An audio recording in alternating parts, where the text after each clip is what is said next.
नमस्कार. आजच्या भागामध्ये इथे जानकी झोपत नसते. कारण ऋषिकेशच्या आता मैदानामध्ये फायनल असतात दुसऱ्या दिवशी. त्याच्यामुळे आता प्रतापराव जाधव याच्या काही व्हिडिओज जानकी आपल्या मोबाईलमध्ये बघत असते, की त्याने आता 3 वेळा जी ही चॅम्पियनशिप जिंकलेली आहे, ती स्वतःच्या बळावरती जिंकलेली आहे, की लोकांना फसवून त्यांच्या डोळ्यामध्ये पावडर फेकून ही चॅम्पियनशिप जिंकलेली आहे, हे आता जानकीला बघायचं असतं. तेव्हा इथे जानकी म्हणते, "ऋषिकेश उठा ना." तेव्हा ऋषिकेशसुद्धा लगेच जागा होतो आणि म्हणतो, "काय गं जानकी, काय झालं? तू अजून झोपली नाहीस का?" तेव्हा जानकी म्हणते, "नाही, मला तुम्हाला एक गोष्ट सांगायची आहे. तुम्हाला माहिती आहे का, उद्या तुमची आता फायनल आहे आणि त्याची प्रॅक्टिस तुम्हाला करायला पाहिजे." तेव्हा ऋषिकेश म्हणतो, "जानकी, अगं तू कशाला काळजी करतेस? 2 राऊंड मी जिंकलो आहे ना. सेमीफिनालेसुद्धा जिंकलो आहे. उद्या माझी फायनल आहे आणि तीसुद्धा मी खूपच जास्त जिद्दीने जिंकणार आहे. तू काळजी करू नको." तेव्हा इथे जानकी म्हणत असते, "नाही ऋषिकेश, अहो तुम्हाला माहिती आहे का, तुमचा सामना प्रतापराव जाधव यांच्याजवळ आहे आणि प्रतापराव हा सयाजी विखे पाटील यांचा माणूस आहे आणि त्याने 3 चॅम्पियनशिप जिंकली आहे." तेव्हा ऋषिकेश म्हणतो, "हां, मग जिंकू दे ना. अगं जरी माझी प्रॅक्टिस नसेल ना, तरीसुद्धा एवढ्या वर्षानंतर मी आखाड्यामध्ये उतरलो होतो. तरीसुद्धा मी सेमीफिनाले जिंकलो की नाही." तेव्हा जानकी म्हणते, "ऋषिकेश, ती गोष्ट वेगळी होती. तुम्हाला माहिती आहे का, प्रतापराव जाधव याने 3 वेळा चॅम्पियनशिप कशी जिंकले ते मी स्वतःच्या डोळ्याने बघितले आणि ऐकलेसुद्धा. तुम्हाला माहिती आहे ऋषिकेश, मी मंदिरामध्ये गेले होते. तेव्हा इथे प्रतापराव सयाजी विखे पाटील याच्याजवळ बोलत होता, की पावडर हातामध्ये घ्यायची आणि ती डोळ्यामध्ये फेकायची. नंतरला त्या माणसाला काहीसुद्धा दिसत नाही आणि मग तो माणूस जिंकतो आणि समोरचा माणूस कितीही ताकदवर असेल तरीसुद्धा तो हारतो. कारण फायनलमध्ये प्रतापराव जाधवच जिंकतो. कारण तो सयाजी विखे पाटील यांनी तुम्हाला हरवण्यासाठी आणलेला माणूस आहे." तेव्हा इथे आता ऋषिकेशला कळलेलं असतं, की सयाजी विखे पाटील यांनी ऐश्वर्याच्या सांगण्यावरून आता षडयंत्र रचलेलं आहे. ऋषिकेश म्हणतो, "जानकी, सयाजीराव अजून करूच काय शकतो? तुला तर माहिती आहे ना त्याची सवय. आता तू मला सांग. या लोकांनी माझ्या विरोधामध्ये आता षडयंत्र रचू दे, नाहीतर चक्रव्यूह." अगं माझ्याबरोबर कॉलेजमध्ये सुद्धा कितीतरी वेळा असे षडयंत्र रचलेले गेलेले आहेत. पण तरीसुद्धा मी कधी हार मानली नाही. कधीच मी या गोष्टींना घाबरलेलो नाही आहे.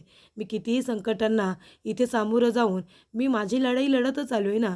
तशी मी आता उद्या फिनालेसुद्धा लढणार आहे आणि जानकी मी जिंकणार आहे. कारण मी हे सगळं आपल्या ओवीसाठी करतो आहे. मला जिंकावंच लागणार आहे. तेव्हा जानकी म्हणते, "ऋषिकेश, मला माहिती आहे प्रतापरावाने जर तुमच्यासारखं जिद्दीने जिंकण्याचा प्रयत्न केला असता तर ठीक आहे. पण बघा ना तुम्ही त्याच्या सगळ्या व्हिडिओज बघा. मी मगापासून इंटरनेटवरती त्याने जिंकलेल्या सगळ्या चॅम्पियनशिप बघते. पण बघा ना, त्याच्यासमोर कितीही ताकदवर माणूस असेल तरीसुद्धा 2 राऊंडला तो हारतो. पण 3ऱ्या राऊंडला मात्र तोच जिंकतो. मग असं कसं काय? हो की नाही? म्हणजे तो समोरच्या माणसाच्या डोळ्यामध्ये काहीतरी टाकतो. बघा तो माणूस कसे डोळे चोलतोय. अहो, मग मला हे म्हणायचं आहे, त्याने जर तुमच्या डोळ्यामध्ये अशी काही पावडर वगैरे टाकली जिंकण्यासाठी, तर मग तुम्ही काय करणार आहात? मग आता त्याची तरतूद आपल्याला आताच करायला नको आहे का? हे लोकं तुम्हाला हरवण्यासाठी कितीही प्रयत्न करू शकतात. पण आता आपण त्यांचे हे सगळे प्रयत्न हाणून पडले पाहिजे, असं मला तरी वाटतं.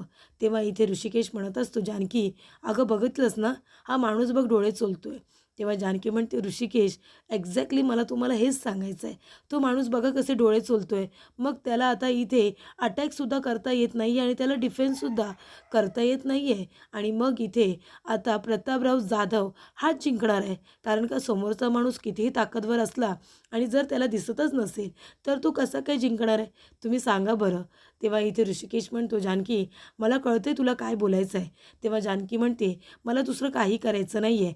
उद्याचं तुमचा फिनाले तुम्हाला जिंकायचा आहे आणि त्यासाठी आपल्याला आता अशी तयारी करावी लागेल जेणेकरून या लोकांनी कितीही तुम्हाला हरवण्याचा प्रयत्न केला, डोळ्यामध्ये पावडर टाकण्याचा प्रयत्न केला, तरीसुद्धा तुम्हाला ही लढाई लढता आली पाहिजे. तुम्हाला ही कुस्ती पूर्णपणे व्यवस्थित लढता आली पाहिजे. कितीही संकटं सामोरे आले तरीसुद्धा ऋषिकेश तुम्हाला जिंकायचा आहे आणि अजिबात तुम्ही काळजी करू नका. तुमची ही बायको जानकी ऋषिकेश रणदिवे तुमच्याबरोबर असताना तुम्हाला अजिबात घाबरायची गरज नाही आहे. तुम्हीच जिंकणार मला खात्री आहे आणि तशीच आता आपण दोघंजणं तयारीसुद्धा करणार आहोत. चला तुम्ही माझ्याबरोबर." तेव्हा इथे जानकी ऋषिकेशला घेऊन आता बाहेर येते आणि म्हणत असते, हे बघा ऋषिकेश, आता तुम्हाला उद्याची तयारी आत्ताच करावी लागेल, आपल्याकडे वेळ नाही आहे. तेव्हा ऋषिकेश म्हणतो, जानकी पण आपण नंतर केलं असतं तर. अगं उद्या माझं फिनाले आहे, मला थोडं झोपू दे तरी, आज मी खूप थकलो होतो गं, आराम केला असतं तर बरं झालं असतं. तेव्हा जानकी म्हणते, नाही ऋषिकेश, आपल्याकडे एवढा वेळ नाही आहे, तुम्ही जर आराम करत राहिलात ना तर उद्याची तयारी आपल्याला बिलकुल करता येणार नाही आणि मग तुम्ही मैदानात कसे खेळणार आहात. बरं चला, आता मी तुमच्या डोळ्यांना हा रुमाल बांधते, कारण तो जो प्रतापराव जाधव आहे तो डोळ्यामध्ये जेव्हा इथे कुठली तरी पावडर टाकतो तेव्हा काही दिसत नाही कोणाला. तेव्हा इथे ऋषिकेश म्हणतो, अगं पण तू आता का बांधलेस ना डोळ्याला. तेव्हा जानकी म्हणते, ऋषिकेश एक मिनिट थांबा, सगळं एक्सप्लेन करणार आहे, पण आधी तुमचे डोळे तर व्यवस्थित बांधू दे, तुम्हाला काही दिसायला नको आहे.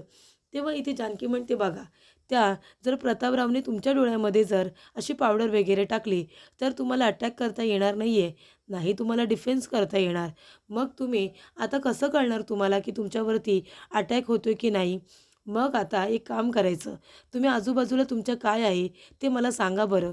तुम्हाला कुठून गंध येतो आहे का, कुठे तुम्हाला वेगवेगळे आवाज येत आहेत का, तुम्हाला काही जाणवतं आहे का, रात्रीचा अंधार आहे, तुम्हाला कुठे कसली चाहूल लागते का, हे मला सांगा. म्हणजे तुम्ही ना आता अंदाज घ्या गोष्टींचा. बघा, आपल्याला जेव्हा दिसतं तेव्हा आपण अशी दुनिया बघू शकतो, ती खूप सुंदरच आहे, पण ज्या माणसांना दिसत नाही त्या लोकांसाठी जगणं किती कठीण होऊन जातं. पण तरीसुद्धा ते लोक त्यातून मार्ग काढतात आणि सराईतरित्या जसं आपल्याला दिसतं तसे ते लोक लढत असतात, तसे चालत असतात, बोलत असतात, कारण त्या लोकांना आजूबाजूच्या वातावरणाची सवय झालेली असते. ते लोक छोट्या छोट्या गोष्टी जाणून घेत असतात, कारण त्यांना जरी दिसत नसलं ना तरीसुद्धा त्यांच्याकडे एक पॉवर असते, म्हणजे त्या आपल्या सेन्सेसचा वापर करतात. ते आता इथे गंध कुठून येतो आहे, तर इथे कुठे आवाजाची चाहूल लागते, हे बरोबर डोळे बंद करूनसुद्धा सांगतात, हो की नाही. मग आता तुम्ही तसं करा. त्यानंतरला इथे ऋषिकेश आता सांगत असतो की माझ्या या बाजूला रातराणीचं झाड आहे, त्यानंतरला माझ्या डाव्या बाजूला कडुलिंबाचं झाड आहे आणि त्याचनंतर इथे आता गुलाब तर झोपला आहे, मात्र सगुणा अजूनही जागी आहे. तेव्हा जानकी म्हणते, तुम्हाला कसं काय कळलं. तेव्हा ऋषिकेश म्हणतो, कारण का आता गुलाब तर झोपला आहे, इथे अजून एका माणसाची चाहूल लागते. तर सगुणा आता मोबाईलवरती ज्या काही रील्स वगैरे बघत असते त्याचा थोडा थोडा त्या गाण्यांचा आवाज वगैरे येतो आहे, हो की नाही. तेव्हा इथे जानकी जाते आणि बघते आणि म्हणते, हो ऋषिकेश हो, अहो ती जागी आहे सगुणा. त्याच्यानंतरला जानकी येते आणि तिला खूप जास्त आनंद होतो. त्यानंतर इथे आता जानकी म्हणत असते, अजून काय ऋषिकेश, अजून काहीतरी सांगा ना. तेव्हा इथे जानकी आता ऋषिकेशच्या गोल फिरत असते. तेव्हा इथे ऋषिकेश म्हणतो, जानकी तू बरोबर माझ्या पाठीमागे उभी आहेस आणि आता तू माझ्या गोल गोल फिरून उजव्या बाजूला आलीस. तेव्हा ऋषिकेश तिचा हात पकडतो आणि तिला आपल्या जवळ घेतो आणि म्हणतो, मगाशी तू माझ्यापासून लांब होतीस, पण आता तू माझ्याच जवळ आहेस. तेव्हा इथे जानकी म्हणते, हो ऋषिकेश हो, तुम्ही कसं व्यवस्थित कॅचअप केलं ते सगळं. तेव्हा जानकी म्हणते, आता हे सगळं ठीक आहे, पण तुम्ही बघताय ना इथे जसं वातावरण शांत आहे तसं तिथे मैदानात नसणार आहे. तिथे खूप मोठा क्राऊड असणार आहे आणि तिथे वेगवेगळी लोकं बोलतील, वेगवेगळी लोकं टाळ्या वाजवतील. मग तुम्ही कसं काय ओळखणार की माझी टाळी कुठे आहे, कारण का कधीकधी मला टाळ्यासुद्धा वाजवाव्या लागणार आहेत ना. मग मी तुम्हाला टाळी वाजवून दाखवेन. मग तुम्हाला मी प्रतापराव जाधव याच्या पाठीमागे जेव्हा टाळी वाजवेन ना तेव्हा तुम्हाला डिफेन्स तरी करायचं आहे, नाहीतर अटॅक तरी करायचं आहे. तेव्हा इथे आता ऋषिकेश म्हणतो, ठीक आहे. तेव्हा जानकी म्हणते की हा बॉल आहे, मी तो तुमच्याकडे टाकायच्या आधी मी तुम्हाला टाळी वाजवून दाखवणार. मग तुम्हाला कळेल की तुम्हाला अटॅक करायचा आहे की डिफेन्स करायचा आहे. प्रतापराव जाधव याच्या पाठीमागे जाऊनच मी अशी टाळी वाजवणार आहे. तेव्हा इथे ऋषिकेश म्हणतो, ठीक आहे. तेव्हा जानकी टाळी वाजवते आणि बॉल फेकते. बॉल फेकल्यानंतर तो ऋषिकेशला लागतो, कारण त्याला अजून अंदाज आलेला नाही आहे. तेव्हा इथे जानकी हारत नाही, ती म्हणते, सॉरी ऋषिकेश, तुम्हाला लागला का बॉल. तेव्हा ऋषिकेश म्हणतो, नाही असं काही नाही आहे. त्यानंतरला ती पुन्हा एकदा टाकते, पुन्हा तो बॉल पकडत नाही, पुन्हा एकदा टाकते, पुन्हा त्याची कॅच सुटते आणि तो म्हणतो, जानकी अगं मला एका दिवसात हे सगळं जमणार आहे का, मला नाही जमणार आहे. तेव्हा जानकी म्हणते, ऋषिकेश तुम्हाला जमवावं लागेल, अहो हे सगळं तुम्हाला तुमच्या ओवीसाठी करायचं आहे ना. तेव्हा ऋषिकेश म्हणतो, हो जमेल मला.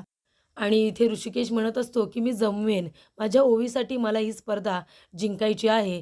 जानकी तू टाक बॉल, मी पकडतो. तेव्हा इथे जानकी आता पुन्हा एकदा बॉल टाकते. तेव्हा इथे ऋषिकेश तो बॉल बरोबर आता पकडतो. तेव्हा जानकीला खूप बरं वाटतं. त्यानंतर जानकी आता पुन्हा त्याच्या दिशेने बॉल फेकते. तेव्हा ऋषिकेश तो सुद्धा बॉल पकडतो. तेव्हा इथे जानकी म्हणते, ऋषिकेश जमलं तुम्हाला, ऋषिकेश जमलं, द्या इकडे माझ्याकडे. त्याच्यानंतर ती पुन्हा त्याच्या दिशेने बॉल फेकते आणि ऋषिकेशने तो बॉल पुन्हा एकदा पकडलेला असतो. त्यानंतर इथे आता सगुणा येते. सगुणा बघत असते की जानकी आणि ऋषिकेश नक्की करतायत तरी काय, पण तिला हे कळत नाही की ते दोघंजणं उद्याच्या फायनलची प्रॅक्टिस आत्तापासूनच करतायत. त्यानंतरला इथे जानकी बॉल टाकत असते आणि ऋषिकेश तो बॉल पकडत असतो. तर इथे बॉल टाकण्याच्या आधी ती टाळी वाजवून त्याला सतर्कसुद्धा करत असते. तेव्हा इथे ऋषिकेश म्हणत असतो, जानकी काळजी करू नको, अगं तू असताना ना मी अजिबात हारणार नाही आहे. तेव्हा इथे जानकी म्हणते, अगदी बरोबर, आणि तुम्हाला हारायचंसुद्धा नाही आहे. तेव्हा इथे आता बॉल परत फेकल्यानंतर ऋषिकेशने तो परत पकडलेला असतो. जानकीला खूप जास्त आनंद होतो आणि ती इथे आनंदाच्या भरात लगेचच ऋषिकेशला मिठी मारते. त्यानंतरला ऐश्वर्याचा फोन आता वाजत असतो. तेव्हा सारंग म्हणतो, ऐश्वर्या तुमचा फोन वाजतोय. तरीसुद्धा ऐश्वर्या उठत नाही, कारण तिला झोप आलेली असते. तेव्हा सारंग उठतो आणि बघत असतो की कुणाचा फोन आला आहे.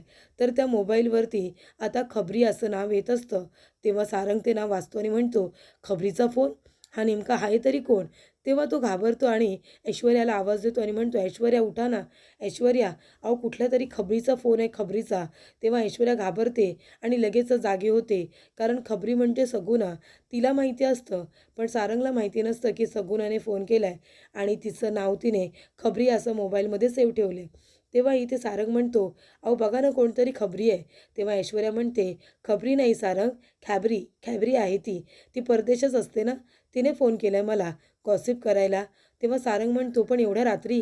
तेव्हा ऐश्वर्या म्हणते, सारंग, अहो ती परदेशात आहे, आपल्याकडे रात्र आहे म्हणजे तिथे दिवस असणार ना, म्हणून तिने मला फोन केला आहे गॉसिप करायला. सॉरी, तुम्ही झोपा, शांतपणे झोपा, मी जाऊन बाहेर तिच्याबरोबर थोडं बोलते. तेव्हा इथे सारंगसुद्धा तिच्या बोलण्यावरती लगेच विश्वास ठेवतो आणि झोपून जातो. ऐश्वर्या त्याला चांगलं खोटं बोलते आणि मग ती आता इथे बाहेर येते आणि म्हणते, काय गे सगुणा, एवढा रात्रीचा फोन का केला सांग बरं, काय माहिती द्यायची आहे का? तेव्हा सगुणा म्हणत असते, अहो ऐश्वर्या मॅडम, मला कळत नाही आहे या जानकीताई आणि ऋषिकेश दादाचं नेमकं चाललंय तरी काय. अहो जसे काय नवीन लग्न झालेले नवरा बायको असतात ना, तसे दोघंजणं वागतायत. आता तुम्हीच मला सांगा, एवढ्या रात्री आंधळी कोशिंबीर खेळायची यांना काही गरज आहे का? त्या जानकी वहिनीने ऋषिकेश दादाचे डोळे बांधलेत आणि मग जानकी वहिनी त्यांच्या दिशेने बॉल काय टाकतायत, ऋषिकेश दादा तो बॉल काय पकडतायत. दोघंजणं किती खुश होत आहेत तुम्हाला माहिती आहे का? आता हे ह्या वयात सगळं शोभतं त्यांना. 8 वर्षाची पोरगी आहे ना त्यांच्या पदरात. मग आता हे खेळ बरोबर आहेत का, आता तुम्हीच सांगा बरं. तेव्हा ऐश्वर्या म्हणते, अच्छा, म्हणजे एवढी फडतूस बातमी द्यायला तू मला फोन केलेस आणि मला झोपेतून जागं केलेस. हे बघ सगुणा, मी तुला त्यांच्यावरती लक्ष ठेवायला सांगितले, या गोष्टी सांगणार आहेस तू मला फोन करून. तेव्हा सगुणा म्हणते, अहो मग मी काय करू, मी बघितलं, मला काय कळलं नाही, म्हणून मी तुम्हाला फोन केला ना सांगायला की एवढा रात्री बाबा डोळे बंद करून आंधळी कोशिंबीर खेळायची काय गरज आहे. आणि ती सुद्धा अशा पद्धतीने, म्हणजे जानकी वहिनी बॉल टाकतायत आणि ऋषिकेश दादा तो बॉल पकडतायत. तेव्हा त्यांना खूप जास्त आनंद होतोय. तेव्हा ऐश्वर्या म्हणते, कसं आहे ना सगुणा, या अशा लुच्च्यापुच्च्या गोष्टी मला सांगत जाऊ नकोस. मला ऐकण्यामध्ये अजिबात इंटरेस्ट नाही आहे आणि जर काही महत्त्वाचं असेल तरच मी तुला फोन करायला सांगितलं आहे, तुझ्या लक्षात आहे ना. मग का तू मला फोन करून माझी झोप तू खराब करून टाकलीस. हे बघ, मला अजिबात झोपेतून जागं करायचं नाही आहे, मी आत्ताच सांगते. तेव्हा इथे ऐश्वर्या आता रागाने रूममध्ये त्याने म्हणते की ऋषिकेशने डोळे बंद केलेत आणि जानकी बॉल फेकते आणि ऋषिकेश तो बॉल पकडतोय म्हणून हे काही डोळे बंद करून आता प्रॅक्टिस करतोय. त्यानंतरला ऐश्वर्याला आठवतं, सयाजी विखे पाटील बोललेले असतात की तो प्रतापराव आहे ना, अगं तो हारत आला की तो लगेचच पावडर काढतो आणि समोरच्याच्या स्पर्धकाच्या डोळ्यामध्ये टाकतो, म्हणजे किती हारला तरी शेवटचा राऊंड तो जिंकतच असतो आणि आता ते सुद्धा तोच करणार आहे. त्यानंतरला इथे ऐश्वर्या म्हणत असते, अच्छा, म्हणजे या लोकांना आमचा प्लॅन कळला आहे तर, आणि म्हणूनच हे लोक आता प्रॅक्टिस करतायत. त्यानंतरला इथे सुमित्रा बाहेर जात असते आणि आजी राम राम राम राम करत मुद्दामून तिथे बसलेले असतात. सुमित्रा जात असताना इथे आजी म्हणतात, काय गं हे सुमित्रा, कुठे चाललीस हळूहळू. तेव्हा सुमित्रा म्हणते, काय गं आई, तू पण बाहेर जाणाऱ्या माणसाला असं टोकायचं नसतं, तूच म्हणतेस ना, मग मला कसं काय विचारलंस तू. तेव्हा इथे आजी म्हणतात, अगं एक शब्द सांगितलं असतंस ना कुठे जातेस ते मला, तर मला लगेच कळलं असतं, एवढं मोठं भाषण द्यायची गरज नव्हती. तेव्हा इथे आता आजी म्हणत असतात, सुमित्रा सांग तू आता कुठे जातेस बरं, माझ्याशी खोटं बोलू नकोस. सुमित्रा म्हणते, आई अगं खरंच तू आता म्हातारी झालीस. अगं मी रोज मंदिरामध्ये जात नाही का? तेव्हा आजी म्हणतात, मी एवढी पण म्हातारी झालेली नाही आहे गं, की मला कळत नाही. मंदिरामध्ये तू कधी एकटी जातेस का? कुणीही ना कुणीतरी तुझ्याबरोबर असतं. तेव्हा इथे सुमित्रा म्हणते, आई खरंच तू म्हातारी झाली आहेस गं. आता कुणी नाही आहे माझ्याबरोबर, तर मी काय करू? आता बघितलंस ना, अवंतिकाला उन्हाचा त्रास होतो म्हणून तिला नेऊ शकत नाही आहे. सौमित्र ऑनलाईन मीटिंग अटेंड करतोय, त्याला घेऊन जाऊ शकत नाही आहे. आणि सारंग गेलं ना मार्केटमध्ये, आता मी कुणाला बरोबर घेऊन जाऊ? तेव्हा आजी म्हणतात, ही आहे ना गुंडी, तू हिला घेऊन जा मंदिरामध्ये जा. तेव्हा सुमित्रा म्हणते, हो गं बाई ऐश्वर्या, चल चल तू माझ्याबरोबर आता मंदिरामध्ये. तेव्हा ऐश्वर्या अवंतिकाला आवाज द्यायला लागते. सुमित्रा म्हणते, अगं तू अवंतिकाला कशाला बोलावतेस? तिला उन्हाचा त्रास होतो, तिला नाही घेऊन जाऊ शकत, तू चल ना माझ्याबरोबर. तेव्हा ऐश्वर्याला राग येतो आणि सुमित्राने हात पकडल्यानंतर ऐश्वर्या तिचा हात पकडते आणि बाजूला काढते. आणि ऐश्वर्याचा ॲटिट्यूड खूपच जास्त चेंज झालेला असतो. तेव्हा इथे सुमित्राला सुद्धा आश्चर्य वाटतं. तर पुढील भागामध्ये आपण बघूया, इथे आता कुस्तीची स्पर्धा फिनाले सुरू झालेला असतो. त्यानंतरला ऋषिकेश छान पद्धतीने प्रतापराव जाधवला हरवत असतो. पण इथे ऐश्वर्या म्हणते की किती छान खेळतायत, वाजवा वाजवा, सगळ्यांनी टाळ्या वाजवा. आणि जानकी टाळ्या वाजवून जे ऋषिकेशला जिंकवणार असते तो प्लॅन आता ती फ्लॉप करते. तेव्हा इथे जानकी म्हणते की आता मी ऋषिकेशला कसं इथे सांगणार आहे. त्यानंतरला इथे ओवीसुद्धा खूप घाबरलेली असते. ती म्हणते, बाबा बाबा काय झालं? तर इथे ऋषिकेश पडतो. तेव्हा जानकीसुद्धा खूप टेन्शनमध्ये येते आणि म्हणते की आता मी इथे ऋषिकेशला कशी खाणाखुणा करून सांगणार आहे आणि ऋषिकेश आता कसे काय जिंकणार आहेत, असं इथे जानकी म्हणत असते.